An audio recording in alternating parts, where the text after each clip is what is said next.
Hello students, आप सभी का स्वागत करता हूँ। जैसा कि आप जानते हैं, पिछले वीडियो में 6th चैप्टर के बारे में सभी तरह के पूरे क्वेश्चन कंप्लीट करवा दिया गया है।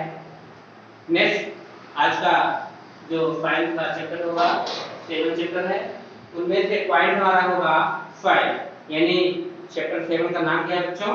5 मिट्टी। मृदा क्या होती है बच्चों? मृदा तो जानते ही होंगे, मिट्टी है एक प्रकार का।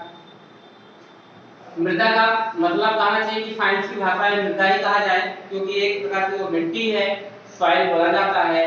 तो आपका मृदा या मिट्टी या सॉइल। मृदा भूप्रकृति की सबसे ऊपरी परत है जिसका समतल वनस्पतियां उगाती हैं। मतलब कहना चाहिए कि जो हमारी मिट्टी भी है वह 3 पार्टों में डिवाइड हो चुका है। ठीक है, भूप्रकृति, क्रस्ट, मेंटल और कोर, जिनमें से आपको यह पता है कि यह अनेक जंतुओं को आश्रम प्रदान करती है। चाहे कोई भी जीव हो, जहां मृदा में अनेक प्रकार के जीव जंतु जीवित रहते हैं, वह क्या करती है बच्चों? आश्रम, यानी कहना चाहिए कि वो स्थान, निवास स्थान प्रदान करती है, आश्रय प्रदान करती है।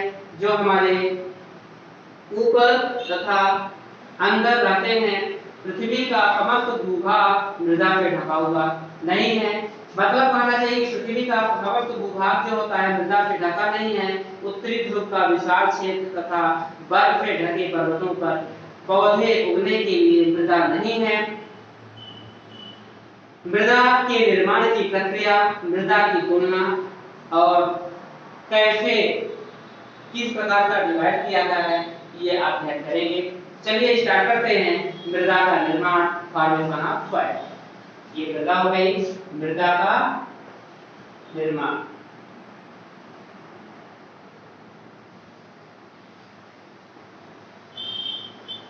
मृदा का निर्माण कैसे किया जाएगा? तो बच्चों देखिए, प्रारंभ में पृथ्वी की ऊपरी सतह चट्टानों की मोटी परतों से बनी होती है। सौर ऊर्जा से ये परतें गर्म तथा वर्षा से ठंडी होती रहती हैं। यानी सौर ऊर्जा से ये परतें क्या होती हैं? गर्म होती हैं और ठंडी होती रहती हैं। निरंतर गर्म तथा ठंडी होने की प्रक्रिया से चट्टानें टूटी चट्टानों पर वर्षा के कारण दरारों में वर्षा जल गया, यानी उसमें भर जाता है। जैसे दरार उत्पन्न होती है, वहां तुरंत वर्षा भर जाती है, मतलब पानी भर जाएगा।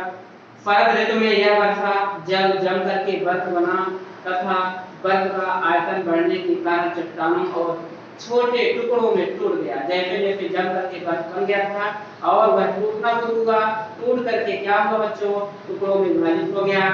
चट्टानों में खनिज एवं रासायनिक पदार्थ होते हैं। उन चट्टानों में खनिज एवं रासायनिक पदार्थ होते हैं जो वायु में उपस्थित ऑक्सीजन के कारण ऑक्सीकृत होते हैं। यानी वायु में उपस्थित ऑक्सीजन के कारण ऑक्सीकृत होते हैं। ऑक्सीकृत खनिज आसानी से टुकड़े टुकड़े हो जाते हैं।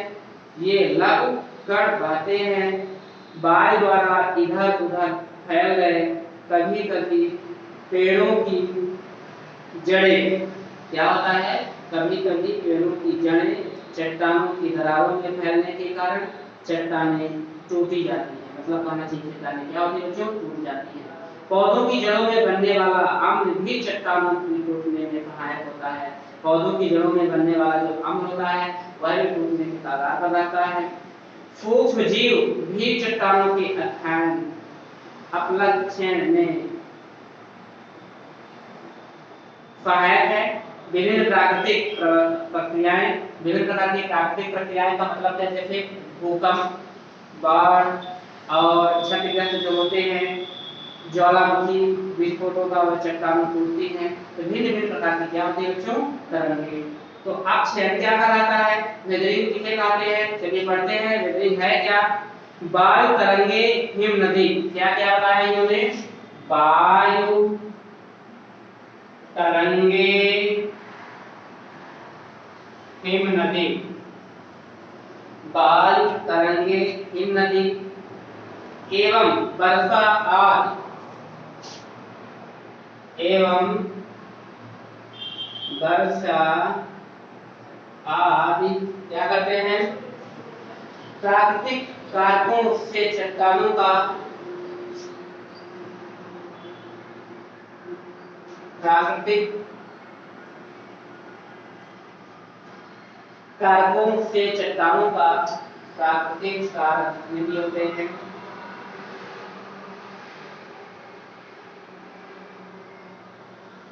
चट्टानों का प्राकृतिक कारकों से चट्टानों का टूटना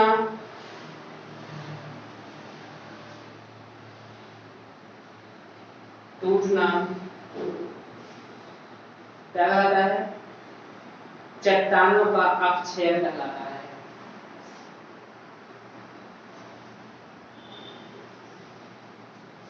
चट्टानों का अपक्षय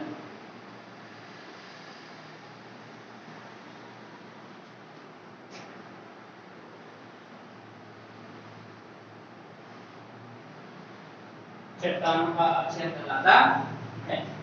इस प्रकार पृथ्वी की सतह पर चट्टानों के टूटने तथा अन्य पदार्थों के छोटे कणों में बदलने से मृदा का निर्माण हुआ। वे कारक जो चट्टानों का अपक्षय करते हैं अपक्षयन अभिकारक कहलाते हैं। मतलब कहना चाहिए कि जो हमारे मृदा पदार्थ होते हैं उनके चट्टानों का जो अपक्षय हो जाता है, जैसे क्षरण होता है, नष्ट होते हैं, यह प्रक्रिया अपक्षय अभिकारक कहलाती है। जल, वायु, तूफान, पौधे, वर्षा आदि अपक्षय के अभिकारक होते हैं। और इसमें जो अभिकारक कौन को बताया है? अभिकारक के अंतर्गत कौन बताया? जल, वायु, तूफान, पौधे, जल, वायु, तूफान, ठीक है, वर्षा, ये सब क्या होते हैं? निश्चित रूप से अभिकारक पदार्थ होते हैं। अभिकारक किसे कहते हैं? कि वे कारक जो चट्टानों का अपक्षय करते हैं। वे कारक जो चट्टानों का अपक्षय करते हैं उनसे क्या कहते हैं? अभिकारक। अभिकारक में कौन कौन से आएगा? जैसे जल आएगा बहाव के माध्यम से, तूफान आया अचानक, मतलब भिन्न-भिन्न प्रकार की प्रतिक्रिया, भिन्न-भिन्न प्रकार के दोष उत्पन्न हुए। वैसे ही वर्षा का क्षरण हुआ निश्चित रूप से। अब देखिए पहली वर्षा में क्या होता है? उसमें एसिड की मात्रा मिली होती है, जिसके कारण यदि कोई भी व्यक्ति भीगता है तो उसमें कोले दाने पड़ने लगते हैं। इसी तरह से आप ये भी जानते हो कि ताजमहल का जो लाल किला था वह क्या था? धीरे धीरे उसके किनारों का क्षरण हुआ। तो सब क्या है? भिन्न-भिन्न प्रकार के प्राकृतिक प्रभाव होते हैं ये। नेक्स्ट है हमारा मृदा का संयोजन, कंपोजिशन ऑफ सॉइल। मृदा में अनेक प्रकार के खनिज पदार्थ, कार्बनिक तथा अकार्बनिक पदार्थ पाए जाते हैं। मृदा में दोनों पदार्थ पाए जाते हैं, चाहे वो कार्बनिक हो चाहे अकार्बनिक। मृदा के कण चट्टानों से टूट करके बने विभिन्न आकार में होते हैं। मृदा का संयोजन उन चट्टानों की किस्म पर निर्भर करता है जिनके टूटने से मृदा बनती है। विभिन्न पदार्थों में जीवाणुओं एवं खनिजों से बनी होने के कारण मृदा की भिन्न-भिन्न भौतिक एवं रासायनिक विशेषताएं होती हैं। मृदा की विभिन्न प्रकार की भौतिक और रासायनिक विशेषताएं होती हैं। पहला पॉइंट होता है खनिज, मिनरल पार्ट। खनिज की बात करते हैं। मिनरल पार्टिकल क्या होते हैं? वो खनिज का खनिज कण यानी मिनरल।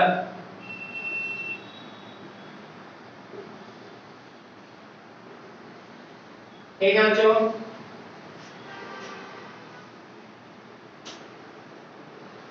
मिनरल पार्टिकल में मृदा मुख्य रूप से 3 प्रकार के कणों से बनी होती है। मृदा जो होती है बच्चों मुख्य 3 प्रकार के कणों से मिलकर बनी होती है, रेत, कंकड़ तथा मृत्तिका। क्या क्या 3 प्रकार के कण कौन कौन से हैं?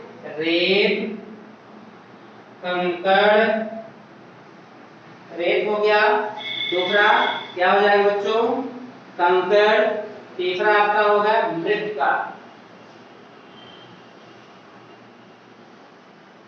याद रखिएगा 3 प्रकार के कण होते हैं। ये कौन से कण हैं? ये कण कौन से कण बच्चों? रेत, कंकड़ और मृत्तिका।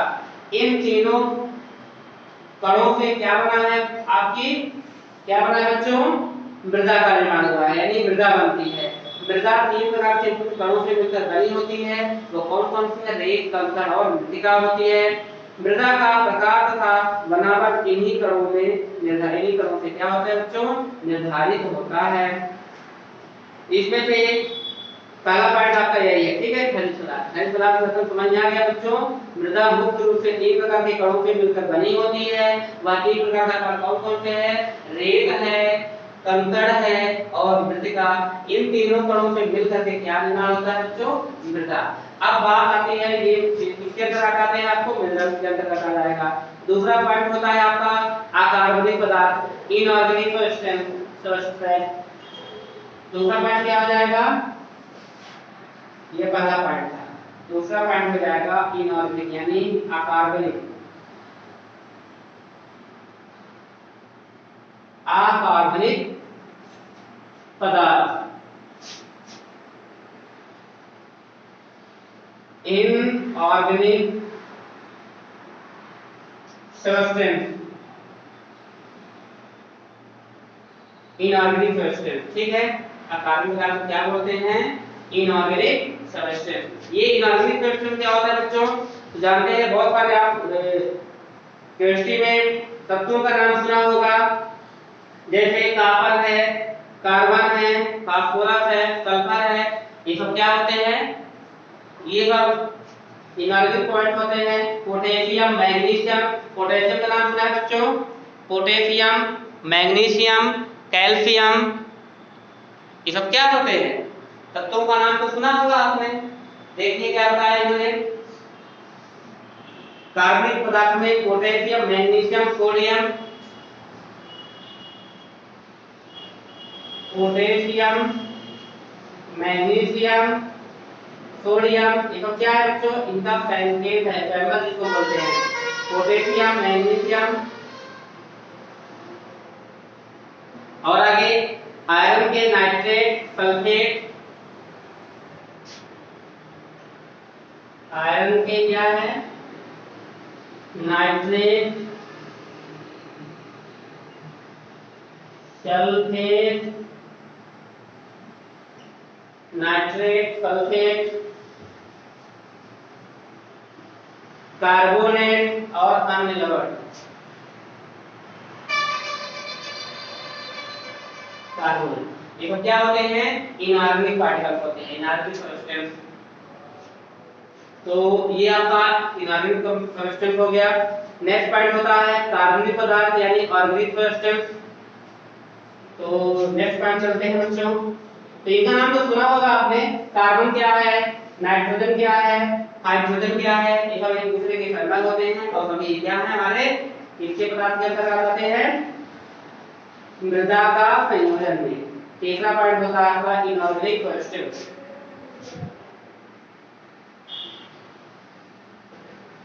इनऑर्गेनिक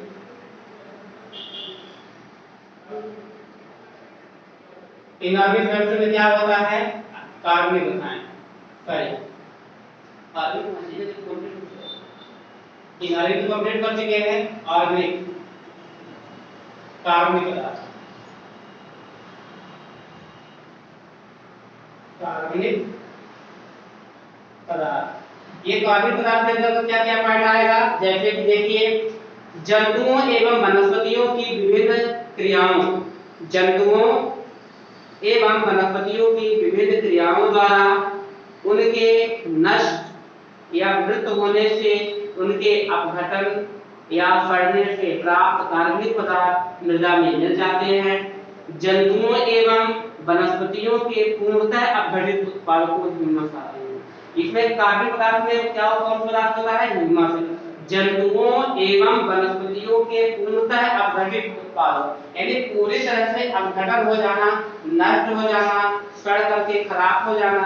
और जब सड़ करके खराब हो जाता है वह पार्ट कौन सा कहलाता है, ह्यूमस कहलाता है। तो याद रखिएगा करोड़ों वर्ष पूर्व की बात है, जो पेड़ पौधे लगे होते हैं यह पृथ्वी में नीचे नीचे दब गए। जैसे नीचे दब गए तो धीरे धीरे धीरे धीरे दबते चले गए और नीचे इतने अंदर तक पहुंच चुके हैं कि वह दिख पाना संभव नहीं है। अब क्या हुआ है कि वो धीरे धीरे फट करके मिनरल्स में परिवर्तित हो गया है और वह पॉइंट बन गया है इनऑर्गेनिक कंपाउंड्स। तो उसके अंतर्गत बहुत सारे पेट्रोल, जैसे आपने पेट्रोल हो गया और केरोसिन हो गया, एक ही बनता थोड़ी है, नीचे एक खदान से निकाली जाती है, तो बनने की प्रक्रिया भी यही होती है। ठीक है, तो इसमें से क्या होता है, कार्बनिक पदार्थ में कौन कौन बताया कि जंतुओं एवं वनस्पतियों के पूर्णतः अपघटन होने के बाद ह्यूमस बनते हैं और इसी को ह्यूमस कहा जाता है। कार्बनिक पदार्थ मृदा को उपजाऊ बनाते हैं। कार्बनिक पदार्थ जो होते हैं बच्चों, मृदा को क्या करते हैं, उपजाऊ बनाते हैं और इसकी जाल धारण क्षमता भी क्या होती है बच्चों, बढ़ाते हैं। यानी इसकी जल धारण क्षमता क्या होती है, बढ़ने लगती है। सजीव प्राणी, लिविंग ऑर्गेनिज्म।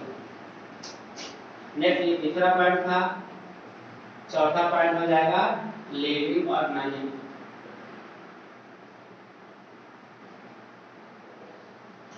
इसके तरफ क्या हो जाएगा, जीव, सजीव प्राणी।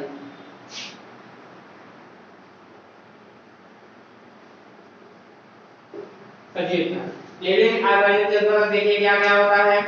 केचुआ मृदा खोद करके छेद करते हैं, ये मृदा के कणों के साथ मृदा कार्बनिक पदार्थ निकल जाते हैं। केचुए के शरीर से मल के रूप में निकली मृदा को कृमि कुंचक कहा जाता है। पौधों के पोषक तत्वों से भरपूर केचुआ किसानों का मित्र, प्रकृति का हलवाहा कहलाता है। केचुआ की बात हो रही है, केचुआ कहा गया है किसानों का मित्र और प्रकृति का हलवाहा केचुओं को कहा गया है। केचुओं का कहा जाता है, याद रखिए पेपर में आज क्वेश्चन बनता है बच्चों, याद रखिएगा क्या है, किसानों का मित्र, किसानों का मित्र। इसके बाद दूसरा पॉइंट क्या बताया, प्रकृति का हलवाहा।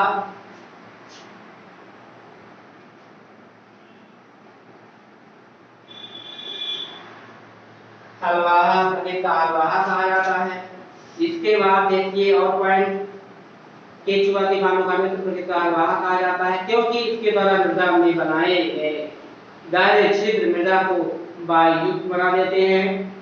मृदा में बहुत से जीवाणु, जैसे बहुत सारे जीवाणु बनते हैं, बैक्टीरिया, शैवाल, फफूंदी पाए जाने वाले जीव समूह कहलाते हैं। मृदा की उर्वरता को बढ़ाने में अत्यंत महत्वपूर्ण होते हैं, यानी मृदा की उर्वरता को बढ़ाते हैं तो अत्यंत महत्वपूर्ण होते हैं। मृदा की बनावट से उसके कणों का आकार स्पष्ट होता है। मृदा भी निष्पत्ति करती है कि उसकी बनावट कैसी है, तो मृदा के निर्माण से या मृदा की बनावट से उसके कणों का आकार स्पष्ट होता है। कंकरीली मृदा के कणों का व्यास 2 मिलीमीटर से अधिक होता है, जिसके कारण यह पता चलता है कि इनके कण कितने पार्ट में होते हैं, इनके कण कैसे हैं। कंकरीली मृदा के कणों का व्यास 2 मिलीमीटर, याद रखिएगा कौन कौन बताया पार्ट मुझे आपको, कंकरीली मृदा के जो पार्ट बताया गया है, कंकरीली मृदा के कणों का व्यास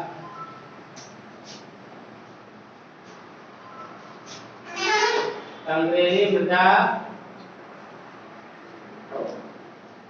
के कणों का व्यास, कंकरीली मृदा के कणों का व्यास 2 मिली, क्या बताया इन्होंने, 2 मिली से अधिक होना है।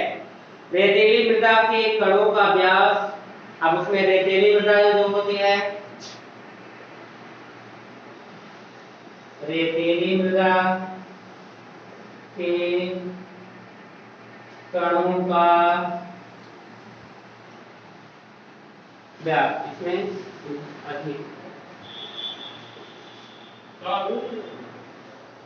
अधिक हो गई, 2 मिलीमीटर से अधिक, और इसमें रेतीले मृदा के कणों का व्यास जो होगा बच्चों उसका क्या हो जाएगा 0.05 से 2 0.05 से 2.0 क्या है मिली तक होता है 2.0 मिली तक 2.0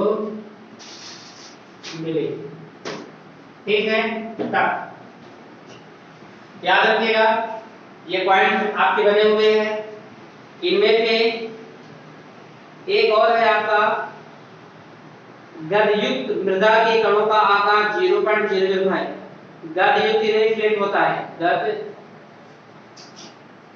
फ्लैट यानी जैसे गाद के चिपका उठता होता है तो उसको क्या बोलते हैं गदयुक्त मृदा के कणों का व्यास 0.005 से 0.05 मिलीमीटर तक होता है। मृतिका कणों का आकार 0.005 मिलीमीटर से कम यानी मृतिका कण जो होता है क्ले मिट्टी जिसको बोलते हैं मृतिका यानी क्या होता है क्ले गीली मिट्टी जो होती है मृतिका मृदा के कणों का व्यास 0.005 मिली से कम कितना बताया इन्होंने 0.005 मिली 0.005 मिली से कम।